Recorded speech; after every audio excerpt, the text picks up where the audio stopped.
The Odyssey, by Homer, Book 6.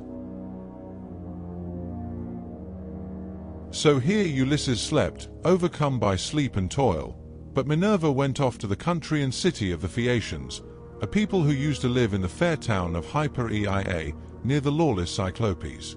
Now the Cyclopes were stronger than they and plundered them, so their king Nausicaa moved them thence and settled them in Scheria, far from all other people.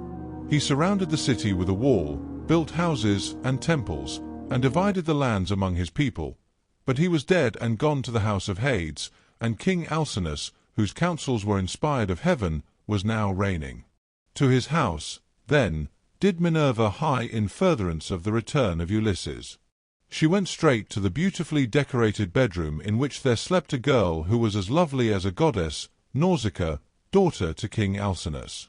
2 maidservants were sleeping near her, both very pretty, one on either side of the doorway, which was closed with well-made folding doors. Minerva took the form of the famous sea captain Dymas' daughter, who was a bosom friend of Nausicaa and just her own age. Then, coming up to the girl's bedside like a breath of wind, she hovered over her head and said, "Nausicaa, what can your mother have been about, to have such a lazy daughter? Here are your clothes all lying in disorder, yet you are going to be married almost immediately, and should not only be well dressed yourself, but should find good clothes for those who attend you. This is the way to get yourself a good name, and to make your father and mother proud of you. Suppose, then, that we make tomorrow a washing day, and start at daybreak. I will come and help you so that you may have everything ready as soon as possible, for all the best young men among your own people are courting you, and you are not going to remain a maid much longer. Ask your father, therefore, to have a wagon and mules ready for us at daybreak, to take the rugs, robes, and girdles, and you can ride, too, which will be much pleasanter for you than walking, for the washing cisterns are some way from the town." When she had said this, Minerva went away to Olympus, which they say is the everlasting home of the gods.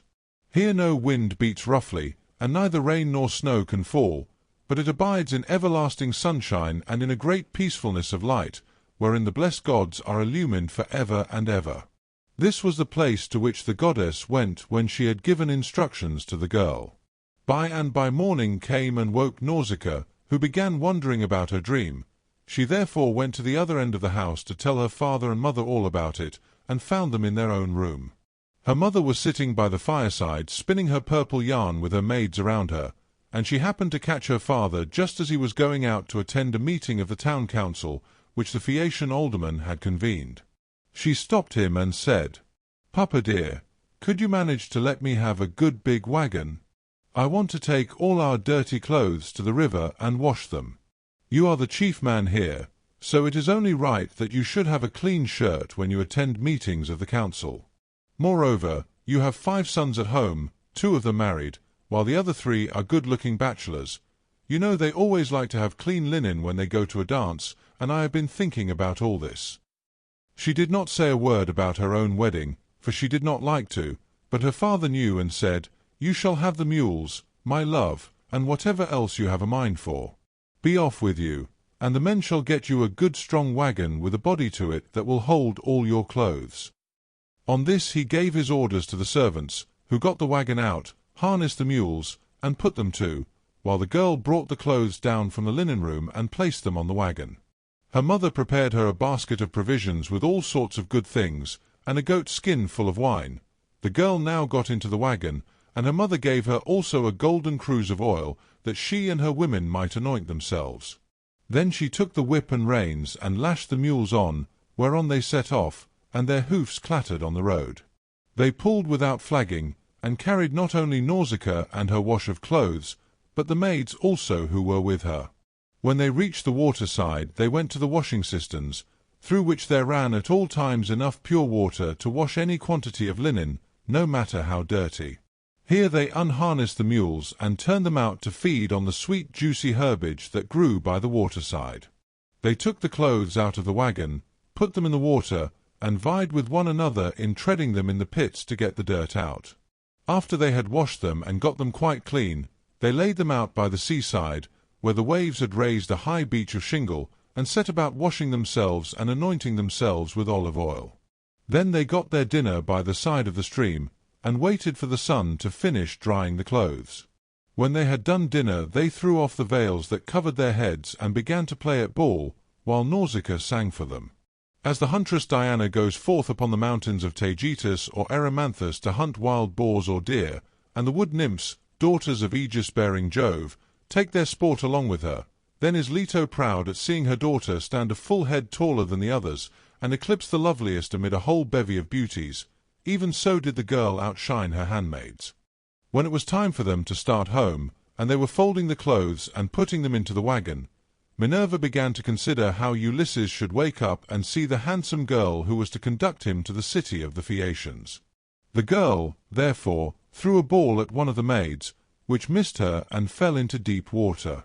On this they all shouted, and the noise they made woke Ulysses, who sat up in his bed of leaves and began to wonder what it might all be. "Alas," said he to himself, "what kind of people have I come amongst? Are they cruel, savage, and uncivilized, or hospitable and humane? I seem to hear the voices of young women, and they sound like those of the nymphs that haunt mountain tops or springs of rivers and meadows of green grass. At any rate, I am among a race of men and women. Let me try if I cannot manage to get a look at them." As he said this, he crept from under his bush, and broke off a bough covered with thick leaves to hide his nakedness. He looked like some lion of the wilderness that stalks about exulting in his strength and defying both wind and rain. His eyes glare as he prowls in quest of oxen, sheep, or deer, for he is famished, and will dare break even into a well-fenced homestead, trying to get at the sheep. Even such did Ulysses seem to the young women, as he drew near to them all naked as he was, for he was in great want. On seeing one so unkempt and so begrimed with salt water, the others scampered off along the spits that jutted out into the sea, but the daughter of Alcinous stood firm, for Minerva put courage into her heart and took away all fear from her. She stood right in front of Ulysses, and he doubted whether he should go up to her, throw himself at her feet, and embrace her knees as a suppliant, or stay where he was and entreat her to give him some clothes and show him the way to the town. In the end he deemed it best to entreat her from a distance in case the girl should take offence at his coming near enough to clasp her knees, so he addressed her in honeyed and persuasive language. "O Queen," he said, "I implore your aid, but tell me, are you a goddess or are you a mortal woman? If you are a goddess and dwell in heaven, I can only conjecture that you are Jove's daughter Diana, for your face and figure resemble none but hers. If on the other hand you are mortal and live on earth, thrice happy are your father and mother, thrice happy, too, are your brothers and sisters. How proud and delighted they must feel when they see so fair a scion as yourself going out to a dance. Most happy, however, of all will he be whose wedding gifts have been the richest, and who takes you to his own home. I never yet saw any one so beautiful, neither man nor woman, and am lost in admiration as I behold you. I can only compare you to a young palm tree which I saw when I was at Delos growing near the altar of Apollo, for I was there, too, with much people after me, when I was on that journey which has been the source of all my troubles. Never yet did such a young plant shoot out of the ground as that was, and I admired and wondered at it exactly as I now admire and wonder at yourself. I dare not clasp your knees, but I am in great distress. Yesterday made the 20th day that I had been tossing about upon the sea. The winds and waves have taken me all the way from the Aegean island, 55, and now fate has flung me upon this coast that I may endure still further suffering. For I do not think that I have yet come to the end of it, but rather that heaven has still much evil in store for me. And now, O Queen, have pity upon me, for you are the first person I have met, and I know no one else in this country. Show me the way to your town, and let me have anything that you may have brought hither to wrap your clothes in. May heaven grant you in all things your heart's desire, husband, house, and a happy, peaceful home. For there is nothing better in this world than that man and wife should be of one mind in a house. It discomfits their enemies, makes the hearts of their friends glad, and they themselves know more about it than any one." To this Nausicaa answered, "Stranger, you appear to be a sensible, well-disposed person. There is no accounting for luck. Jove gives prosperity to rich and poor just as he chooses, so you must take what he has seen fit to send you, and make the best of it.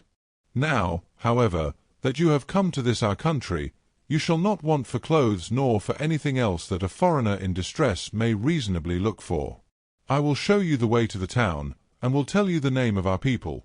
We are called Phaeacians, and I am daughter to Alcinous, in whom the whole power of the state is vested." Then she called her maids and said, "Stay where you are, you girls. Can you not see a man without running away from him? Do you take him for a robber or a murderer?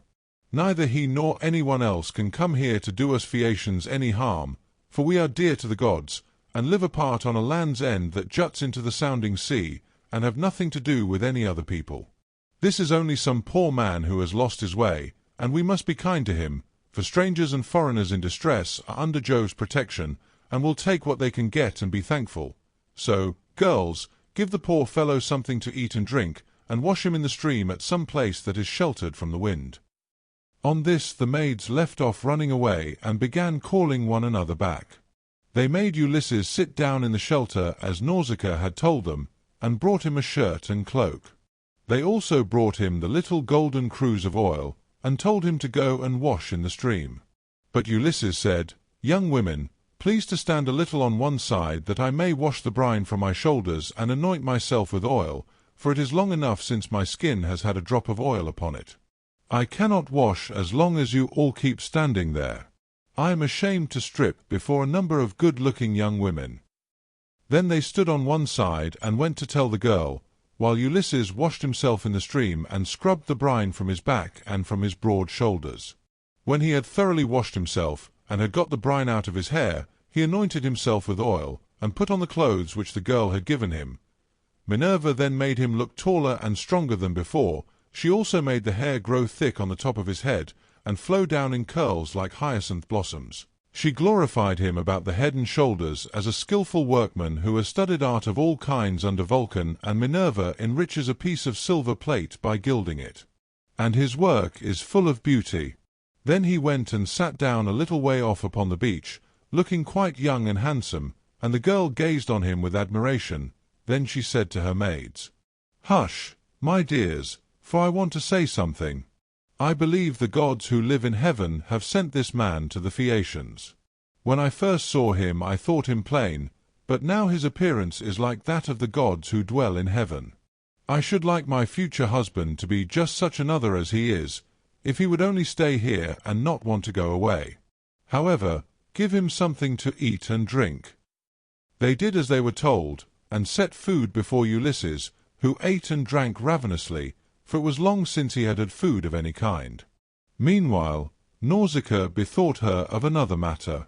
She got the linen folded and placed in the wagon. She then yoked the mules, and, as she took her seat, she called Ulysses. "Stranger," said she, "rise and let us be going back to the town. I will introduce you at the house of my excellent father, where I can tell you that you will meet all the best people among the Phaeacians. But be sure and do as I bid you, for you seem to be a sensible person. As long as we are going past the fields and farmlands, follow briskly behind the wagon along with the maids, and I will lead the way myself. Presently, however, we shall come to the town, where you will find a high wall running all round it, and a good harbour on either side with a narrow entrance into the city, and the ships will be drawn up by the roadside, for every one has a place where his own ship can lie. You will see the market-place with a temple of Neptune in the middle of it, and paved with large stones bedded in the earth. Here people deal in ship's gear of all kinds, such as cables and sails, and here, too, are the places where oars are made, for the Phaeacians are not a nation of archers. They know nothing about bows and arrows, but are seafaring folk, and pride themselves on their masts, oars, and ships, with which they travel far over the sea. I am afraid of the gossip and scandal that may be set on foot against me later on, for the people here are very ill-natured, and some low fellow, if he met us, might say, 'Who is this fine-looking stranger that is going about with Nausicaa? Where did she find him? I suppose she is going to marry him. Perhaps he is a vagabond sailor whom she has taken from some foreign vessel, for we have no neighbours, or some god has at last come down from heaven in answer to her prayers, and she is going to live with him all the rest of her life. It would be a good thing if she would take herself off and find a husband somewhere else, for she will not look at one of the many excellent young Phaeacians who are in love with her. This is the kind of disparaging remark that would be made about me, and I could not complain, for I should myself be scandalized at seeing any other girl do the like, and go about with men in spite of everybody, while her father and mother were still alive, and without having been married in the face of all the world. If, therefore, you want my father to give you an escort and to help you home, do as I bid you. You will see a beautiful grove of poplars by the roadside dedicated to Minerva. It has a well in it and a meadow all round it.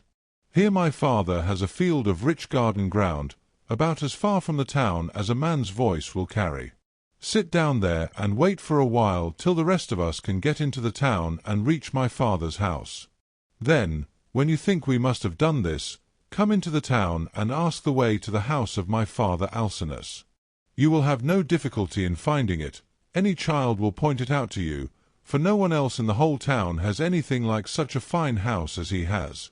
When you have got past the gates and through the outer court, go right across the inner court till you come to my mother. You will find her sitting by the fire and spinning her purple wool by firelight. It is a fine sight to see her as she leans back against one of the bearing posts with her maids all ranged behind her. Close to her seat stands that of my father, on which he sits and topes like an immortal god. Never mind him, but go up to my mother, and lay your hands upon her knees if you would get home quickly. If you can gain her over, you may hope to see your own country again, no matter how distant it may be."